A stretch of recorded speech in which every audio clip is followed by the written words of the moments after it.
នេះមិនងាយនឹងរកនៅចុងក្រែក្រកអាយុ735បោយាយកុំអោយចែកចាំនៅបើជាស្រាថ្នាំចាំចាយចេញលុយបោយាយកុំអោយចែកចាំនៅបើជាស្រាថ្នាំចាំចាយចេញលុយលក់ស្រាថ្នាំចាំស្នាយស្មងយកដៃនឹងកំឡោះមិនយកពុងម៉ាយលក់ស្រាថ្នាំចាំស្នាយស្មងយកដៃនឹងកំឡោះមិនយកពុងម៉ាយ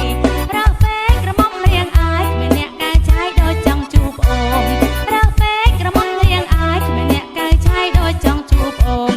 រូបខ្ញុំមិនបានសើកែក្រតែគ្មានគេមិនហ៊ានចូលស្ដីឡើយរូបខ្ញុំមិនបានសើកែក្រតែគ្មានគេហ៊ានចូលស្ដីឡើយអោស្នេហាស្មងខ្ញុំមកដល់ពេលនេះហើយអ្នកកើតឬនៅអោស្នេហាស្មងខ្ញុំមកដល់ពេលនេះហើយអ្នកកើតឬនៅ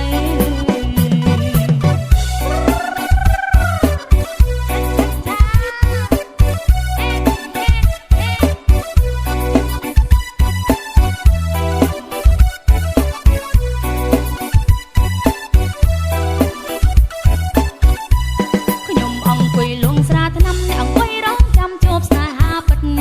ខ្ញុំអង្គុយ